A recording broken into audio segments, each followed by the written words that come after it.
Hello viewers, welcome to a new episode of Vocal for Local talk show. And today we have a very special guest, Dr. Himanshi Kashyap, a well-known pediatrician from New Gurgaon. So today in this episode we are going to discuss about the early age childhood development, important childhood milestones, the role of preschools in the children's growth, understand the development delay in children, and how a parents can support their child's growth. Welcome, Dr. Himanshi. We are very happy to have you with us. Thank you, Poonam, for inviting me for this Vocal for Local talk show. Thank you, ma'am. Thank you. And I'm sure parents को बहुत सारे आज insights पता लगने वाले हैं अपने बच्चों की development के लिए. So start करते हैं, मैम. So डॉक्टर हिमांशी, आप हमें सबसे पहले ये बताइए कि अर्ली चाइल्डहुड डेवलपमेंट का मतलब क्या है? ओके, सो हम जब डेवलपमेंट के बारे में बात करते हैं या हम जब नॉर्मल डेवलपमेंट के बारे में बात करते हैं तो जब बच्चा पैदा होता है तो पेरेंट्स बेबी में जो ग्रोथ होता है वो अलग अलग तरह से देखते हैं ओवर फ्यू इयर्स. तो हम इस जब डेवलपमेंट अगर किसी बराबर तरीके से नहीं चल रही हो या तो और अगर हमें लग रहा है कि हमारे बच्चे में कुछ नॉर्मल डेवलपमेंट नहीं हो रही, मतलब जैसे बच्चा टाइम पे चल नहीं रहा है या बच्चा बोल नहीं रहा है बच्चा टाइम पे, तो जब ये कुछ माइलस्टोन्स होते हैं, जो पड़ाव होते हैं हमारी बच्चों की ग्रोथ में जो बच्चे ने हासिल करनी है, और अगर वो उस पड़ाव को हासिल नहीं कर पाते हैं तो उसे डेवलपमेंटल डिले कहा जाता है. और साइंटिफिकली इस डेवलपमेंटल डिले को हमने 4 हिस्सों में डिवाइड किया है, जैसे कि gross motor milestones, fine motor milestones, speech and language development और लास्टली सोशल डेवलपमेंट. अब ये जो 4 भाग हैं डेवलपमेंट के, ये बच्चा अपने आप से हासिल करता रहता है. और ये जरूरी नहीं होता कि बच्चे ने पहले ग्रॉस मोटर डेवलप होना है करना है या फाइन मोटर, ये सारे ही साथ साथ चलते हैं. बट अगर बच्चे ने किसी एक डेवलपमेंट को हासिल नहीं किया, वो पीछे रह गया है, तो उस प्रॉब्लम को हम कहते हैं डेवलपमेंटल डिले. राइट. आजकल देखा गया है कि बच्चों में स्पीच डेवलपमेंट ज्यादा हो रही है. ओके, सो हमें कब हमें एज अ पेरेंट्स अलर्ट होना चाहिए कि अब हमें डिले, क्या 2 साल में बच्चा should be able to speak 2 words और a full line? Okay, so before we talk about only speech delay, let us understand कि जो डिले होता है क्या वो सिर्फ स्पीच में ही डिले होता है या बाकी जो मैंने माइलस्टोन्स बताए उसमें भी होता है. तो देखा गया है कि अगर बच्चे को सिर्फ एक आइसोलेटेड डेवलपमेंटल माइलस्टोन या डोमेन में प्रॉब्लम है तो उसे हम कहते हैं कि आइसोलेटेड, जैसे स्पीच आपने बोला तो आइसोलेटेड स्पीच डिले. बट जरूरी नहीं है कि बच्चे को सिर्फ स्पीच डिले हो, तो ये भी हो सकता है कि बच्चे में ग्रॉस मोटर मूवमेंट्स नहीं आए. अब ग्रॉस और फाइन मोटर मूवमेंट्स का मतलब होता है कि ग्रॉस का मतलब होता है कि जब हम अपने बड़े मसल्स का इस्तेमाल कर रहे हैं. तो जब हम डेवलपमेंटल माइलस्टोन्स देखते हैं तो हम देखते हैं कि जो बच्चा है जब स्टार्टिंग में जब बॉर्न होता है तो अपने सिर्फ हाथ पैर मुंह हिलाता है, बट धीरे धीरे वो बच्चा अपने हाथों से किसी चीज को ग्रास्प करने की कोशिश करता है. फिर हम देखते हैं कि बच्चे का नेक होल्डिंग भी हो रहा है.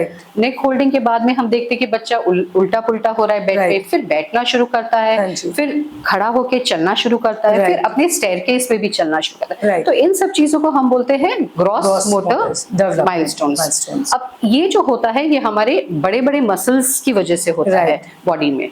दूसरा है हमारा फाइन मोटर मूवमेंट्स. अब फाइन मोटर मूवमेंट्स में ये होता है कि हम हमारे छोटे छोटे मसल्स बॉडी के इस्तेमाल करते हैं, जैसे कि उंगली से किसी चीज को पकड़ना या अपने हाथों से किसी चीज को टर्न करना.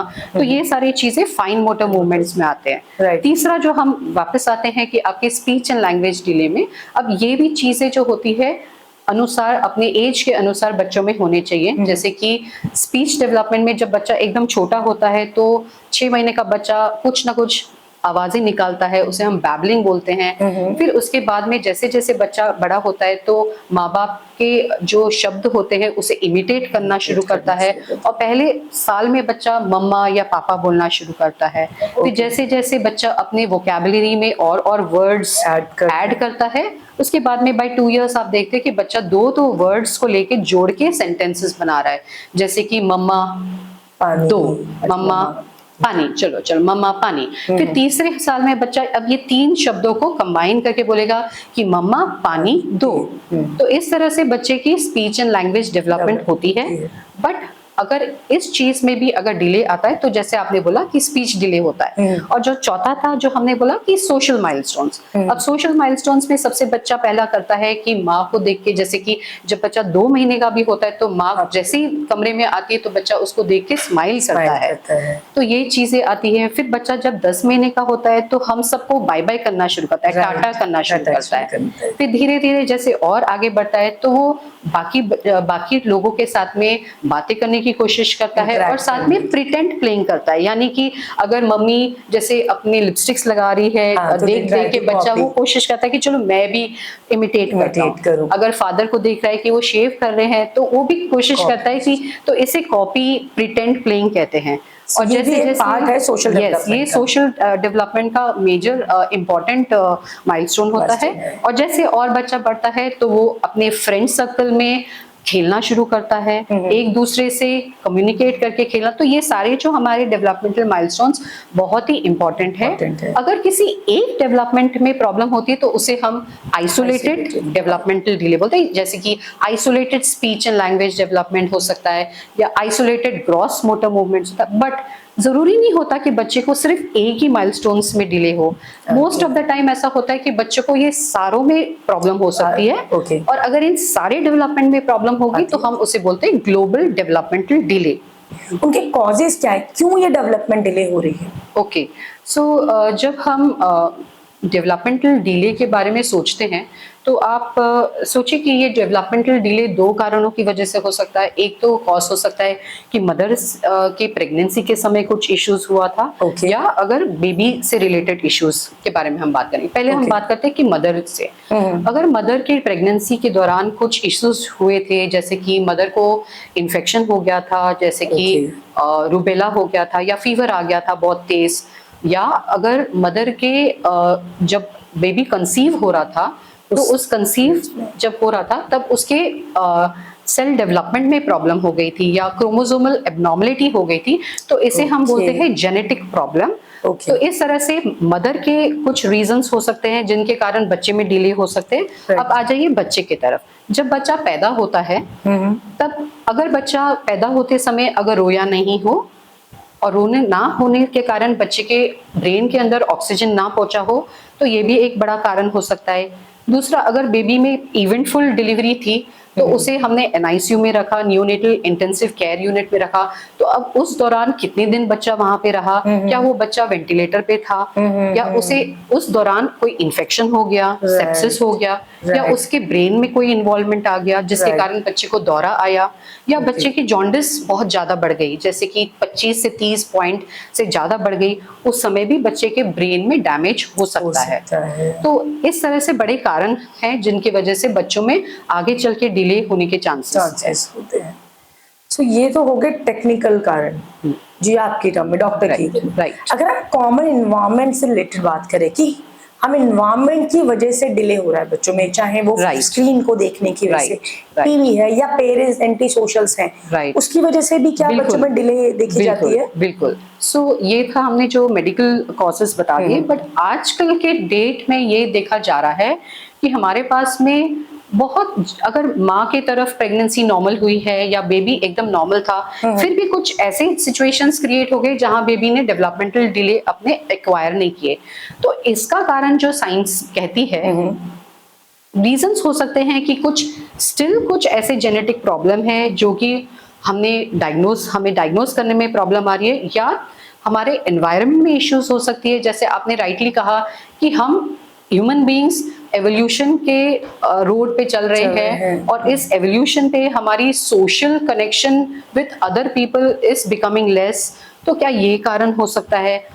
और भी बहुत सारे कारण हैं जहाँ पे हमारा जेनेटिक्स और एनवायरमेंटल जो एपिटोम्स है ये सारे एक दूसरे से इंटरैक्ट कर रहे हैं, और इस वजह से ना जाने क्यों ये बच्चों में डिले दिखा जा रहा है। सो डॉक्टर, हमें एक बात बताइए कि आजकल सभी पेरेंट्स वर्किंग हैं और पेरेंट्स के पास उतना टाइम नहीं है बच्चों को देने के लिए, तो पेरेंट्स भी घर पे आते हैं, बच्चे को फ़ोन पकड़ा देते हैं, स्क्रीन दे देते हैं, उनको ईज लगता है, बट क्या स्क्रीन हमारे बच्चों की डेवलपमेंट में डिले का कारण है? ओके, सो फोन स्क्रीन टाइम और डेवलपमेंटल डिले पे बहुत सारी स्टडीज हुई हैं और वो अभी भी चल रही हैं। इन सारी स्टडीज पे ये कंक्लूजन निकला है कि डेफिनेटली स्क्रीन टाइम ज़्यादा होने से या पेरेंट्स का क्वालिटी टाइम ना देने से बच्चे पे, या आपकी फैमिली डिसकनेक्टेड है, यानी कि बहुत ज्यादा एक दूसरे से बात नहीं कर रही है और बच्चे के साथ में भी बहुत ज्यादा इंटरेक्शन नहीं है, तो इन सब कारणों की वजह से भी देखा गया है कि बच्चों में डिले दिखने को मिल रही है। बट ये फुल्ली 100% ट्रू भी नहीं है। क्योंकि आज की एज में हमारे जिंदगी में फोन, सोशल मीडिया का बहुत ज्यादा रोल है। बिल्कुल। और जब स्टडीज की गई तो हमारे सारे बच्चे जो पैदा हो रहे हैं और आगे बढ़ रहे हैं, देखा जा रहा है कि सभी में ऑलमोस्ट थोड़ा बहुत एक्सपोजर तो है स्क्रीन टाइम का। तो क्या सारे बच्चों में डिले हुआ? नहीं। तो सारे बच्चों में डिले नहीं होता। कुछ ऐसे बच्चे होते हैं जिनमें जेनेटिक एबरेशन ही ऐसा होता है, या ब्रेन में जो हमारे फंक्शंस ही इस तरह बनते हैं, या हमारे ब्रेन के जो न्यूरॉन्स है वो एक दूसरे से कनेक्ट नहीं कर पा रहे, इस वजह से उनमें डिले आ रहा है। और अगर उन बच्चों में बेसलाइन डेवलपमेंटल इशू पहले से ही थी और उनको हमने और फोन या और स्क्रीन टाइम दिखा दिया, तो आप सोच सकते हो कि वो एक से एक दो नहीं, एक से एक दो 10 के गुना आपके प्रॉब्लम्स क्रिएट करता है। तो इसीलिए स्क्रीन टाइम देखा गया है कि हमारे जो कि इंडियन एकेडमी ऑफ पीडियाट्रिक्स का कहना है, जो कि हमारी जनरल पीडियाट्रिक बॉडी है, वो कहती है कि 2 साल के जो नीचे बच्चे हैं उनमें स्क्रीन टाइम 0 होना चाहिए, बिल्कुल भी स्क्रीन टाइम नहीं होना चाहिए।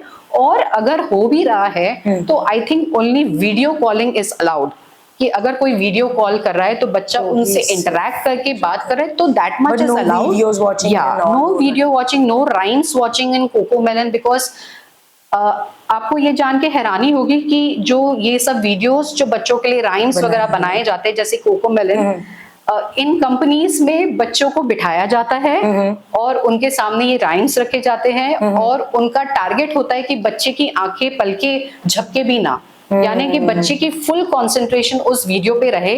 उनके लिए उन्हें पॉइंट्स मिलते हैं, कोकोमेलन में पॉइंट्स मिल रहे हैं, बट ये बच्चे के लिए नुकसान है, क्योंकि ये सिर्फ वन वे कम्युनिकेशन हो रहा है कि जहां बच्चे उस चीज को ऑब्जॉर्व कर रहे, कंटेंट को ऑब्जॉर्व कर रहे, बट उस कंटेंट पे बच्चा कोई इंटरैक्ट नहीं कर रहा। उसके पलट में अगर हम देखते हैं कि मम्मी पापा बच्चे के सामने राइम्स गा रहे हैं और फेशियल एक्सप्रेशंस है और माँ बाप को एक्सपेक्टेशन है कि बच्चा उनके बाद रिपीट करे, तो ये चीज लैकिंग है आपके स्क्रीन टाइम कोकोमेलन जैसे वीडियोस पे। जबकि माँ बाप जो है वो ज्यादा इंटरेक्शन बच्चे में डेवलप करा सकते हैं, बल्कि आपके वीडियोस में। बहुत बहुत अच्छी बात बताई आपने। आई एम श्योर पेरेंट्स भी थोड़ा सा अलर्ट रहेंगे और फोन कम देंगे पेरेंट्स। राइट। अपना टाइम बहुत जरूरी है, बिल्कुल क्वालिटी टाइम बच्चे को देना बहुत इंपॉर्टेंट है। और कहा जाता है कि आप बच्चे को जितने भी टॉयज ले दीजिए, चाहे वो जितने भी महंगे टॉयज हो, बट सबसे इम्पोर्टेंट टॉय है मम्मी पापा। मम्मी पापा का होना बहुत जरूरी है, बिल्कुल, ना कि टॉय का होना जरूरी है। राइट। तो पेरेंट्स आप भी थोड़ा ध्यान दीजिए, अपना क्वालिटी टाइम जितना भी हो बच्चों के साथ स्पेंड कीजिए, ताकि वो बहुत अच्छे से ग्रो कर पाए। डॉक्टर, आजकल बड़ा ही कॉमन देखा जा रहा है ADHD, ऑटिज्म। सो आप इसके डिटेल में बताइए कि ये क्या है और क्या डेवलपमेंट डिले होती है इसके। सो जब हम कारण के बारे में बात कर रहे थे कि क्या कॉजेस है डेवलपमेंटल डिले के, तो इससे हट के ये जो आपने कंडीशंस बताई हैं, जो कि आपने बताया कि ASD जिसका फुल फॉर्म है ऑटिज्म स्पेक्ट्रम डिसऑर्डर, ADHD का है attention deficit hyper activity disorder, और एक और न्यूरो डेवलपमेंटल इश्यूज होते हैं बच्चों में जिसको हम बोलते हैं SCD, जिसका बोलते हैं, इनका फुल फॉर्म है सोशल कम्युनिकेशन डिसऑर्डर। अभी ये सारी चीजें हैं न्यूरो डेवलपमेंटल डिसऑर्डर्स। अब न्यूरो डेवलपमेंटल डिसऑर्डर्स का मतलब ये होता है कि इन डिसऑर्डर्स को हम कोई ब्लड टेस्ट से कंफर्म नहीं कर पाते, इनके लिए हमें थरो असेसमेंट करना है डेवलपमेंटल माइलस्टोन्स के बारे में, और कुछ हिस्ट्री से हमें पता चल जाता है कि इन बच्चों में ये इश्यूज आ रहे हैं। अब ये होता क्या है, तो coming to autism spectrum disorder, अब जब आप ऐसे बच्चों को देखते हैं तो आपको लगता है कि वो जो बच्चा जिसको ऑटिज्म स्पेक्ट्रम डिसऑर्डर है वो अपने ही दुनिया में मस्त है, he is living in his own world, और उसे कोई लेना देना नहीं है कि कोई उससे कैसे बात कर रहा है या उसके साथ किस तरह से उसे बिहेवियर शो करना है। वो बिल्कुल ही डिसकनेक्टेड होता है फ्रॉम द सोशल एनवायरनमेंट। और साथ ही साथ ASD जो ऑटिज्म स्पेक्ट्रम डिसऑर्डर के बच्चों में लैंग्वेज डिले भी देखा जाता है। और साथ में एक और इम्पॉर्टेंट पॉइंट होता है कि वो हर एक काम को रिपीटेडली करते हैं, जैसे कि कुछ बिहेवियर्स उनके बन जाते हैं कि वो उसी तरह उस चीज को करेंगे।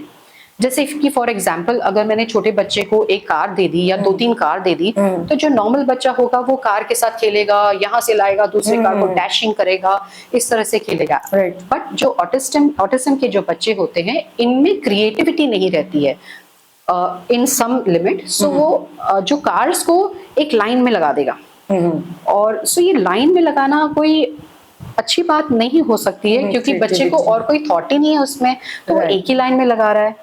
और कुछ ऑटिज्म के जो बच्चे होते हैं एक ही जो चीज उसने लर्न की होती है उसी चीज को रिपीट करता रहता है। जैसे कि इस कंडीशन को हम बोलते हैं इकोलालिया, कि कुछ उसने गाने सुन लिए या उसने कोई राइम सीख लिया है और वो राइम कोई बार बार बोल रहा है। अगर आपने उससे वो राइम बोलने के लिए कहा तो वो नहीं कहेगा, 5-10 मिनट के बाद में वो कहीं और जाके वो चीज बोल देगा। तो अगेन उसमें सोशल इंटरेक्शन नहीं होता है। अब दूसरी कंडीशन जो है वो है ADHD, जो कि है attention deficit hyper activity disorder. अब ऐसे बच्चों का बड़ा टिपिकल होता है कि आप सोच सकते हैं कि सोचिए किसी बच्चे के पैरों के नीचे एक मोटर कार की व्हील्स लगी हुई है, और अब मोटर कार ऐसी है जिसमें स्पीड ब्रेकर नहीं है। तो अब ये बच्चा जो है मोटर कार पे बैठा हुआ है, इधर जा रहा है उधर जा रहा है इधर जा रहा है, उसमें ना तो कोई स्पीड ब्रेकर है, कभी वो इससे डैश कर रहा है, कभी उसकी एक्सीडेंट, कभी खुद गिर रहा है। तो ऐसे बच्चे बड़े टिपिकल होते हैं, जिसको हम अपनी लेमन लैंग्वेज में बोलते हैं चुलबुला बच्चा है।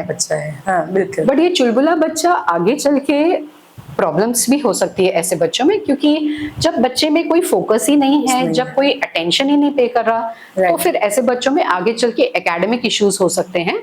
और साथ में इनमें इमोशनल रेगुलेशन भी नहीं होता, यानी कि बड़े स्टबर्न होते हैं, इन्हें समझ में नहीं आता कि मुझे ये चीज चाहिए तो चाहिए। मतलब ये बाकी बच्चे भी स्टबर्न होते हैं, बट इनमें ये जो स्टबर्ननेस का कोई कनेक्शन नहीं रहता है, या उसे हम सुधारने में हमें बड़ी डिफिकल्टी होती है। अब तीसरी स्टेटमेंट हमने जो तीसरा न्यूरो डेवलपमेंटल डिसऑर्डर जो हमने बोला है वो है सोशल कम्युनिकेशन डिले। अब ये सोशल कम्युनिकेशन डिले वैसे बच्चे हैं जिनमें सिर्फ सोशल कम्युनिकेशन में प्रॉब्लम है। इस घर पे बोलते हैं, बाहर नहीं बोलते। नो ऐसा नहीं है। वो सोशल इस पर्टिकुलर कंडीशन को हम सोशल प्रैग्मेटिक कम्युनिकेशन डिसऑर्डर भी बोलते हैं। यानी कि जैसे अब मैं आपसे बात कर रही हूँ, तो मुझे लग रहा है कि हाँ आप मेरी बात सुन रहे हो, तो मैं आपको इंटरैक्ट करके वो बोल रही हूँ, और हम हैप्पी मूड में हैं तो हम हैप्पीनेस शो कर रहे हैं। बट ऐसे बच्चों में जब हम कोई इंसान के फेशियल फीचर्स में अगर ऐसा है कि वो हैप्पी है तो वो रो देगा, और वो जब दूसरा इंसान शो कर रहा है इमोशंस ऐसे शो कर रहा है कि आई एम वेरी सैड, उस बच्चे को समझ में ही नहीं आएगा कि ये हैप्पी या सैड क्या है, वो अपने ही धुन में रहेगा। Okay so they do not understand कि एट प्रेजेंट जो एनवायरनमेंट या सोशल इवेंट में जो चल रहा है उसमें हमें किस तरह से बिहेव करना है। तो वो एकदम ही डिटैच्ड रहता है। जरूर उसकी लैंग्वेज में कोई इश्यूज नहीं, धीरे धीरे जैसे जैसे बच्चा आगे बढ़ता है उसकी लैंग्वेज तो डेवलप हो जाती है, बट वो सोशली नहीं समझ पाता कि अब इन्होंने मुझे ये क्वेश्चन पूछा है तो इसका मैनिपुलेट करके मुझे कैसे जवाब देना है। ठीक है, तो वो बहुत ही प्लेन बच्चे होते हैं जो सोचा बोल देते हैं बिना सोचे कि आप प्रिंसिपल से बात कर रहे हैं या किसी मम्मी से बात कर रहे हैं। तो उनमें कोई डिस्कनेक्ट रहता है कि समझ नहीं पाते कि किस तरह से हमें सोशली बात करना चाहिए। So, बहुत डिफिकल्ट है इस तरीके से बच्चों को पहचानना कि एक्चुअल में ये डिसऑर्डर है, बिकॉज हम सोचते हैं शायद बच्चे का बिहेवियर ऐसा है। राइट सो बिल्कुल। तो हमें एज अ डेवलपमेंटल पीडियाट्रिशियंस हमारे कुछ क्राइटेरियाज है जिसको हम बोलते हैं DSM-5 क्राइटेरियाज, और इस क्राइटेरियाज में it has after a lot of research they have pointed out कि ये क्राइटेरियाज अगर बच्चे में है तो इस बच्चे को ASD है, अगर इस क्राइटेरिया में फिट होता है तो वो दूसरे न्यूरो डेवलपमेंटल प्रॉब्लम में में आते हैं। Right. तो इस तरह से हम बच्चों की असेसमेंट करते हैं। And the best part about this whole assessment is कि देखिए आज की डेट में आपके बच्चे को he is falling into the criteria of ASD और ADHD, हो सकता है कि बेटर ट्रीटमेंट या बेटर थेरेपी से वो आगे चलेंगे तो बच्चे में ये सारे क्राइटेरियाज फिट नहीं हो रहे और बच्चा अपने ASD और ADHD से बाहर निकल रहा है। तो ये भी बहुत इंपॉर्टेंट है कि बच्चे को सही समय पे ट्रीटमेंट स्टार्ट करना और ट्रीटमेंट जानना चाहिए कि जितना अर्ली स्टार्ट करेंगे आई गेस उतना जल्दी हम बच्चे को ट्रैक पे लेकर आ पाएंगे ना। और ये जो ट्रीटमेंट होता है बेसिकली मल्टी डिसिप्लिनेरियन ट्रीटमेंट होता है, यानी कि बहुत सारे लोग इसमें शामिल होते हैं बच्चे की डेवलपमेंट को आगे एनकरेज करने के लिए, जैसे कि स्पीच थेरेपिस्ट होते हैं, ऑक्यूपेशनल थेरेपिस्ट होते हैं, फिजियोथेरेपिस्ट रहते हैं, कुछ बिहेवियरल थेरेपिस्ट होते हैं, कुछ ABA थेरेपिस्ट रहते हैं, और ऑब्वियसली स्पीच थेरेपिस्ट। सो सभी का कॉम्बिनेशन एफर्ट लगता है ऐसे बच्चों को उनके डेवलपमेंटल माइलस्टोन से बाहर निकालने के लिए। वंडरफुल, बहुत बहुत ही आपने गहरी बात बताई। और पेरेंट्स भी, मुझे लगता है कि हम लोग भी जब भी बच्चों को देखते हैं तो हमें लगता है कि शायद बच्चे का बिहेवियर ही ऐसा है, बट आज एक्चुअल में हमें पता चला कि ये एक डिले है। राइट। और इस डिले को हम नॉर्मल ग्रोथ ना समझे, क्योंकि बहुत टाइम ऐसे होता है कि पेरेंट्स सोचते हैं कि चलो फादर ने लेट बोला था तो हमारा बच्चा भी लेट बोलेगा। जरूरी नहीं है। कई मदर्स बोलती है मैं भी पहले बहुत थोड़ा बोलती थी। राइट। तो जरूरी नहीं है आज की डेट में कि वही कारण हो, तो इसलिए it is better to get the assessment done. और अगर आपको इंस्टिंक्ट है, आपको लग रहा है कि आपका बच्चे में थोड़ा सा बाकी बच्चों के तरह डेवलपमेंट नहीं चल रहा, तो इमीडिएटली सीक एडवाइस, क्योंकि एडवाइस लेना बेटर रहेगा। क्योंकि इम्पॉर्टेंट चीज ये है कि 2 साल के जो अंदर के जो बच्चों की जो ब्रेन डेवलपमेंट है वो 80% खत्म हो जाती है, और बाकी के 2 से 6 साल के जो बच्चे हैं उनमें से 20% ब्रेन डेवलपमेंट बाकी बच जाती है। तो जितना जल्दी 2 साल के अंदर हम उस पर एक्ट करेंगे तो हम उस बेनिफिट जो आपकी ब्रेन की डेवलपमेंट की जो फास्ट रेट पे जो ग्रोथ हो रही है, डेवलपमेंट हो रही है, उसको हम टैप कर पाए और उसके जितने भी माइलस्टोन्स में डिले आ रहे हैं उसे हम फटाफट ओवरकम कर ले। राइट, बहुत ही बढ़िया बात बताई आपने। सो डॉक्टर हिमांशी, आपका क्या टेक अवे एक मैसेज है हमारे व्यूअर्स और पेरेंट्स के लिए बच्चों की ग्रोथ को डेवलपमेंट के लिए? Okay, so take away messages ये होंगे कि सबसे पहले प्लीज अपने आप को एडुकेट कीजिए बच्चे के माइलस्टोन्स के बारे में। आपको बिल्कुल अवेयर होना है कि आपके एट प्रेजेंट अगर बच्चे की कोई एज है तो उस पर्टिकुलर एज में बच्चे के क्या माइलस्टोन्स होने चाहिए, और इसके लिए आप सिंपल डेवलपमेंटल चार्ट्स जो कि फ्रीली अवेलेबल ऑनलाइन है और एप्लीकेशंस भी यूज कर सकते हैं, सो दैट आपको भी पता चले कि आपके बच्चे की डेवलपमेंटल माइलस्टोन्स कहाँ तक पहुंच गई है। ऑफ कोर्स जब आप बच्चों को पीडियाट्रिशियंस के पास में लेके जा रहे हैं उस समय भी बच्चों के जो डेवलपमेंटल माइलस्टोन्स है अपने पीडियाट्रिशियन के साथ में डिस्कस कीजिए। Thank you so much, Dr. Himanshi, for sharing your valuable insight with us. And your guidance will surely help many parents for the child development. So to our viewers, thank you so much for watching us. Just remember one thing, that every child has their different pace of growing. What the matter is your love and support. So सबसे ज्यादा वही important है, बच्चों को अपना प्यार दीजिए, अपनी केयर दीजिए, अपना सपोर्ट दीजिए और एक्सेप्ट कीजिए अपने बच्चे की ग्रोथ को। So thank you so much for watching us and will see you in the next episode. Thanks to the vocal for local talk show. Thank you so much. Thank you so much. Thank you.